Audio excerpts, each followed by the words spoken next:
नमस्कार दोस्तों, जय श्री कृष्णा, राधे राधे। एक समय एक गांव में एक ब्राह्मण रहता था। वह वेद पाठ शास्त्र अध्ययन में निपुण था। उसकी स्त्री बहुत ही सुशील और सौम्य थी। घर में सिर्फ ब्राह्मण और उसकी पत्नी ही रहते थे। इस कारण घर के पूरे काम का बोझ उसकी स्त्री पर ही पड़ता था। कुछ समय बाद काम करते करते स्त्री थकने लगी और काम से तंग आने लगी। काम के बोझ को कम करने के लिए वह उपाय सोचने लगी। उसने अपने पति से कहा, आप वेदों शास्त्रों में पंडित हैं, कोई ऐसा यज्ञ रचिए जिससे एक काम करने वाला व्यक्ति उस यज्ञ से उत्पन्न हो। यदि कोई नौकर रखेंगे तो पूरा समय उसके पीछे रहकर काम करना पड़ेगा, परंतु यदि अपनी ही रचना का कोई ऐसा व्यक्ति मिले जो सारा काम हमारे साथ रहकर ही करे, सब काम करे और आज्ञाकारी भी हो, तो अच्छा होगा। ब्राह्मण को अपनी पत्नी की बात पसंद आई और उसने इस बारे में सोचना शुरू किया। ब्राह्मण ने अपने घर में पड़े हुए पुराने ताल पत्रों का अध्ययन करना शुरू किया। अचानक एक पत्र में उसे जिन को तैयार करने की यज्ञ प्रक्रिया मिली। ब्राह्मण ने खुश होकर यज्ञ आरंभ किया। कुछ समय बाद यज्ञ की अग्नि से एक जिन प्रकट हुआ। काम करने के लिए जिन को पैदा किया गया था, इसलिए उसका नाम काम का जिन पड़ा। जिन ने ब्राह्मण और उसकी पत्नी को आदर सहित प्रणाम किया और उन दोनों को अपना मालिक बना लिया। परंतु साथ साथ जिन ने एक शर्त रखी कि उसको सदा कुछ न कुछ काम मिलते ही रहना चाहिए। यदि एक क्षण के लिए भी काम नहीं मिला तो जिन ब्राह्मण को खा जाएगा।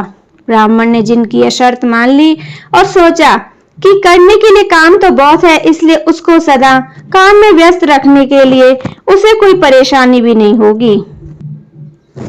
उसी शर्त से जिन ने मालिक का काम करना शुरू किया। ब्राह्मण और उसकी पत्नी बहुत प्रसन्न हुए, पर वह खुशी ज्यादा देर तक नहीं रही। जिन को चाहे कितना भी बड़ा काम दो, एक पल में उसे पूरा कर ब्राह्मण के पास पुनः आकर खड़ा हो जाता और कहता कि कोई और काम चाहिए, कोई और काम चाहिए। ब्राह्मण ने जिन को बड़े बड़े पतीले, बर्तन, पुराने सामान सब साफ करने के लिए कहा। ब्राह्मण ने सोचा कि यह काम करने के लिए जिनको एक दिन तो लगेगा ही, कम से कम एक दिन के लिए तो जिनसे छुटकारा मिल सकेगा।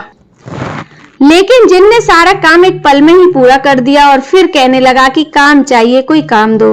ब्राह्मण का घर बहुत बड़ा था, सो घर को पूरा साफ करके झाड़ू और पोछा करने के लिए कहा गया।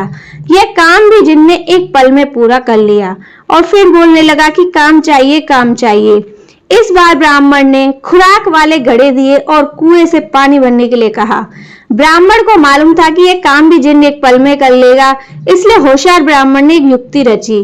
जब जिन अपना काम पूरा करके फिर से ब्राह्मण के पास आया तो उसने उसे सीढ़ी उतरने और चढ़ने की आज्ञा दी। अब जिन सीढ़ी चढ़ने और उतरने में व्यस्त हो गया। जब तक ब्राह्मण बुलाएगा नहीं, तब तक जिन वही काम करता रहेगा।